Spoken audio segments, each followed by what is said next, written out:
Boy, good morning. Nag-gym kasi ako. Tapos ngayon, siyempre, habang nag-gym tayo, may internet naman doon. May na-close deal tayo. Sabi ko, 10 AM, i-deliver ko. Kaso nagmamadali, dahil may pasok daw sila. Iniwanan ko muna. Sabi ko doon sa nagbabantay, babalik din agad ako. Okay, kinuha ko na muna yung motor ko dito. Kasi pinaka-arwash ko. Okay mga boy, balik tayo ng bahay. Date pa lang natin ngayon is February 5, 2025. Then oras natin is nasa 7:21 ng umaga.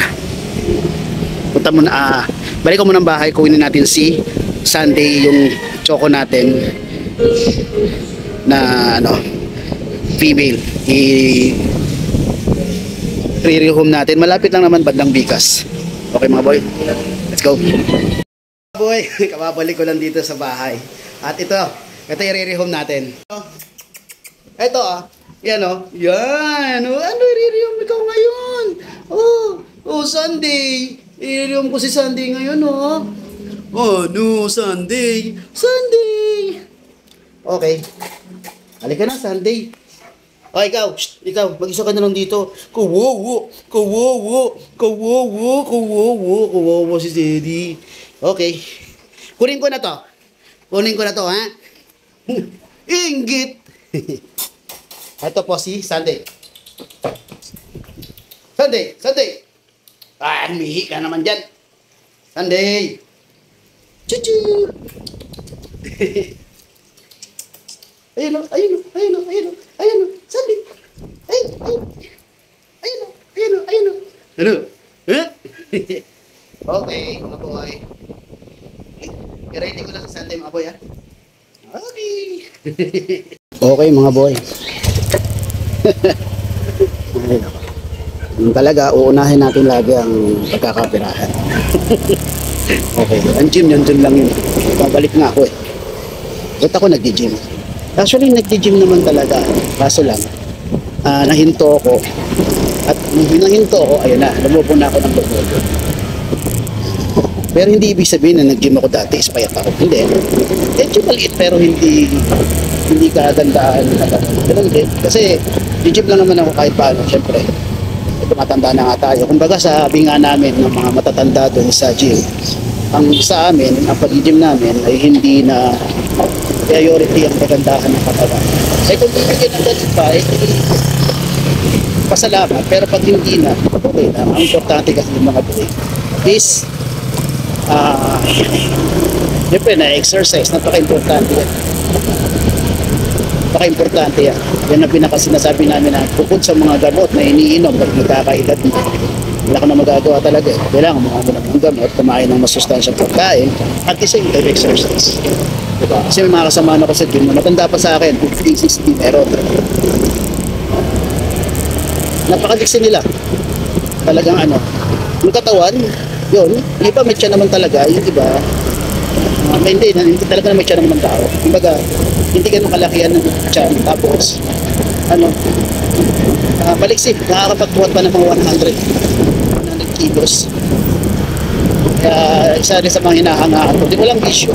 Kasi nag-gym lang ang bisyo. Diba? Kasi nabi ng bisyo kasi yung lagi mong ginagawa ng mga pag-inigarilyo, pag-iinom.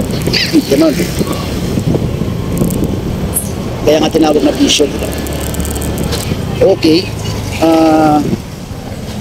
Meeting nga ako kanila. Na-close ko yung deal. Kaso lang ayaw pumayag nila, sir, na 10 AM kami. Tapusin ko sana man lang yung aking nag-gym. Anyway, mali yata ako sa 8:30 or 30 ako umalis ng gym, 8:30 AM. At paalam ako na pwede bumalik ako. Kasi basta umalis ka dun is tapos na yung oras ko. Pero paalam ako dahil tagal naman na ako dun. Since 2019, hindi nga lang lalo. Lalo na yan, nahinto ako ng almost 1 year. 1 year yan mga boy, hindi ko na malaya, 1 year na pala ako hindi nakapunta. Pero kaibigan ko kasi may-ari, ka-chat ko. Hindi naman sa kaibigan, kumbaga sanggang dikit na kami ni sir. Ni boss, isa sa mga hinahangaan kong tao na nag-umpisa sa wala, dating factory employee galing ng probinsya sa Bicol, walang-wala talaga, pumunta nakipagsapalaran sa Manila, napasok sa factory, tumagal na almost 15 years. So, nag-decide na mag-negosyo. Ngayon, tatlong negosyo na, dalawang negosyo, at tatlo, may tindahan siya, meron siyang, yun nga, yung pinag-carwash ko, kanya rin yun. Tapos yung jeep, same time, nag-ano na siya, may mga dalawa na siyang sasakyan na nag-grab. Actually, tatlo, kanya isa. Tapos, may mga nabili na rin siyang mga rides na may kasama ng bahay, pinapaupahan niya na. Talagang bilip ako kay sir na yun. Kaya isa talaga sa mga hinahangaan ko. Tapos ang edad pa niya, nasa ano lang yun. Matanda lang sa akin ng ilang taon yun. Sa 49, 59, 50 lang yun. Ganun siya. Bata pa yun. Kaya lang, yun nga, sabi niya, nung factory pa lang siya, is, mabisyo talaga siya. Kasi wala na tayo siya ng gym. Talagang inaalagaan niyang mabuti yung talaga. Bilib din ako, pagdating sa anak, dalawa lang yung anak. Isa tapos na, bunso, nag-aaral pa ng college. Diba, napapag-aaral niya ng magandang school. Ang anak niya, kasi nga dalawa lang yun. Diba? Samantalang hindi kakayahan siya magkarami ng anak, pero hanggang dalawa lang talaga. Kaya talagang kahit paano nagagawa niya na yung mga gusto niyang gawin.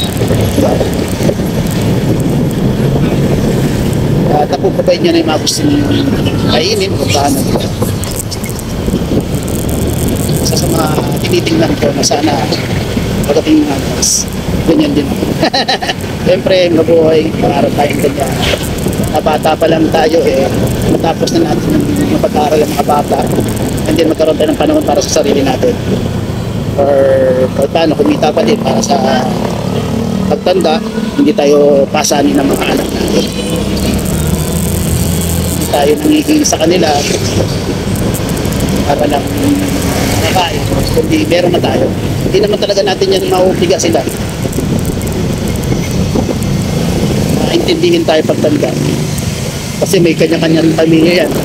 At yung time na yon, sa panahon mo at sa panahon niya, na nakikipaglaban din sa buhay, sa trabaho, may pamilya, may mga binabayarang bills, diba? Patong-patong din yung mga problema nila. Tapos makikisabay ka pa. Mas magandang intindihin mo hanggang pagtanda yung dapat mong kalagyan. Baling mahirapan ka, mag-grind ka, magtipid ka sa panahon na 40s, 50s, basta pagdating ng 60s. Kasi hindi ka naman basta makakagalaw-galaw, nandito naman talagang tao. Gusto naman ng utak natin na gumawa pa, pero ang katawan natin hindi na kaya.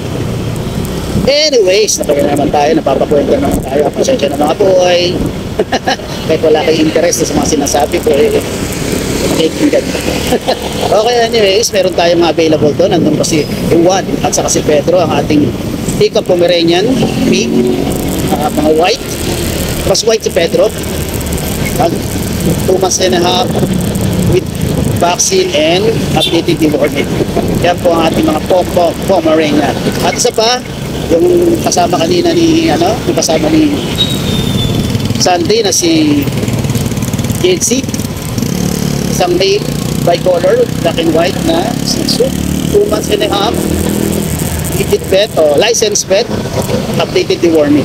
Kung makainteresado sa kanila, pwede nyo akong PM sa Asken Kennels FB account ko, na kung saan din ako nag-upload ng mga video picture ng ating mga foray. Then, syempre, nakalink din yung mga video na ina-upload ko sa aking YouTube channel na Boost the Boy. Sa FB na yon, na kung saan makita nyo, pwede nyo mapanood yung mga vlogs o regarding sa pag-record, pag-vaccine sa kanila, para makita nyo mismo. Lalo-lalo yung pagkapabaksin, importante yun, para malaman pagiging ating vaccine. Ayusin ko lang siya, gumagalaw kasi. Okay, wait lang mga boy. Okay, let's go. Yun nga, nakalink siya sa FB account ko na Asken Kennels. Sa nakita nyo, kinalik nyo, mapupunta kayo sa aking YouTube channel na Musta Boy. Please, ito nakakaliw kayo, baka gusto nyo mag-subscribe. And then, hit the notification bell para maging updated kayo sa mga videos na i-upload. And also please, ang mga ina-upload ko today, si Kuya Gilbert nyo, o Musta Boy, Ashkin Kennel, ay same time pet vloggers, ay nag-update ako sa mga sellers, sa mga pet market. Okay, mga buhay. At syempre may mga upload na rin ako doon regarding sa paglalabog delivery rider. Yes, ang dami profession ni Kuya Gilbert niya, di ba? Pet transporter din ako. Pwede niyo akong kontakin sa 0943-911-9745. At kung meron kayong mga puppies na ipapahatid o ipapakuha, pwede po ako. Ang issue ko lang, medyo mabagal po ako. Pero walang problema doon. Kasi, kaya para hindi na-stress yung puppies sa biyahe. Okay? At kung ano man yung pets na papakuha nyo sa akin o ipapakuha. Okay? Yan din po ang number ko sa GCash account ko. Na pwede nyo gamitin ko sakaling na nag-payment kayo sa mga iliwan mo sa inyo. Diba? Kasi moderno tayo ngayon. E-money na lang tayo. Tapos, syempre yan din yung aking Viber number na kung saan wala kayong social media. Pwede ako mag-send sa inyo ng picture at video sa Viber number ko. Yan. And then, nag-upload din ako ng mga video regarding sa aking mga pets sa FB ako sa TikTok account ko ng Gilbert Aveles. Kung tambay kayo ng TikTok, nandun po ako. Siyempre ang aking FB page na Musta Boy, same name ng aking channel. Uy, may ano, may huli. May huli mga boy. Pansin ko ngayon ha, maraming huli.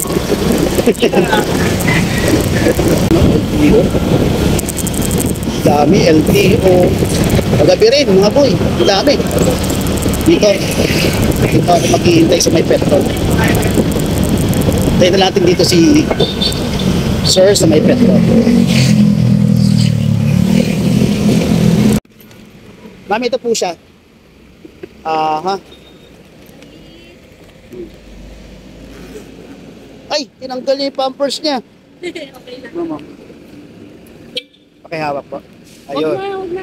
Maliit. Hindi ka kasi dyan. Ayan po. Ay.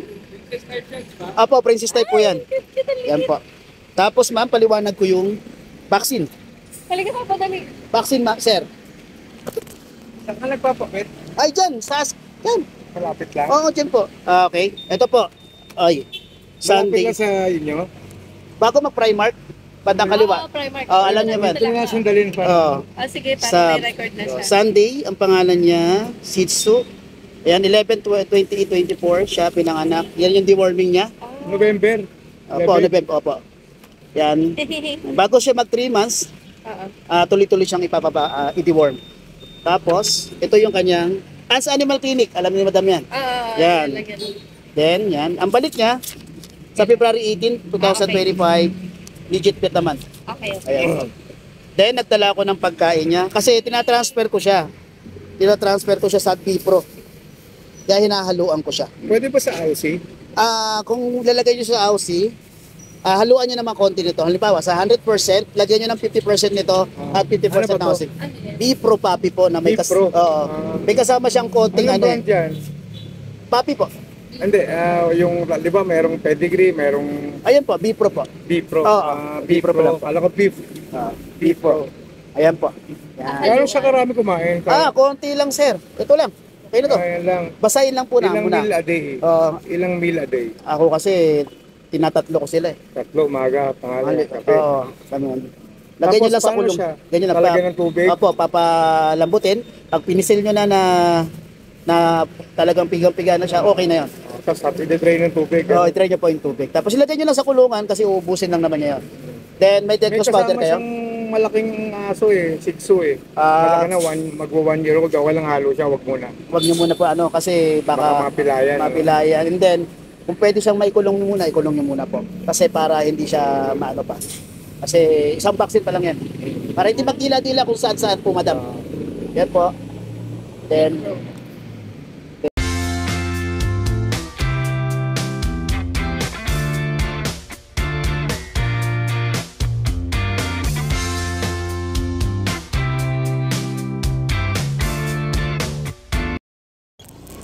Okay mga boy.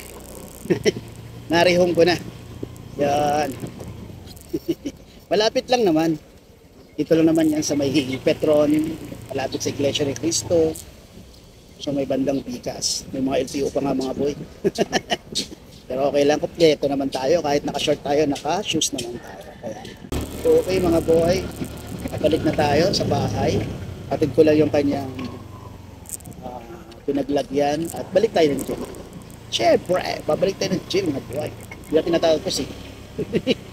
Pusin natin yan. Isa nga lang natin may singit sa isang araw yan. Pero bala ko mag-enroll. Mag-enroll ako para manghihinayang ako doon sa ang araw na bayad ko tapos hindi ako makakapunta. Kaya ang gagawin natin is mag-enroll tayo for 1 month. Kaya tuloy-tuloy ulit tayo. Okay. Okay, maraming salamat sa mga nag-rehome ng mga puppies sa akin this week. Isama na natin yung Sunday na kung saan na-rehome natin yung ating dalawang beagle na male na 4 months. Unahin natin si Brando. Si Brando ay isang blue na male. Napakaswerte ni sir. Nakuha niya yon. Maraming salamat sir. Taga Quezon City.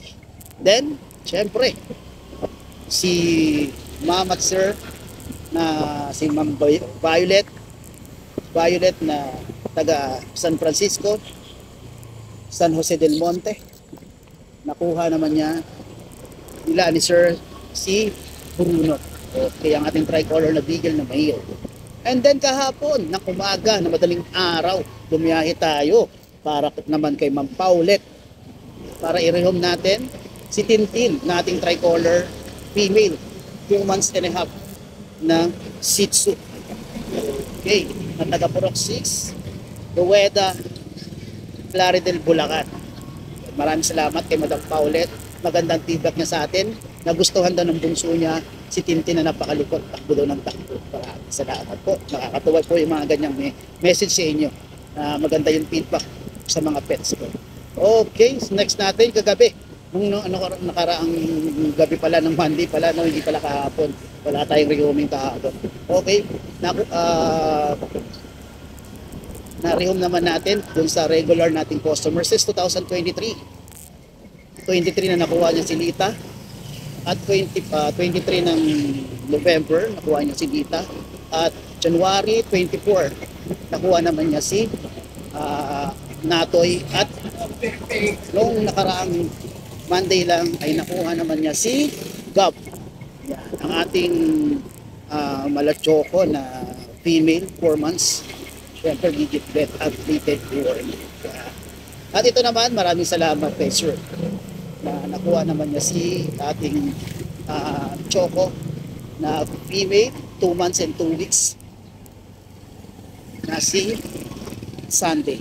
Okay, digit licensed pet and updated deworming. Maraming salamat po sa mga sumuporta ng pets ko this week.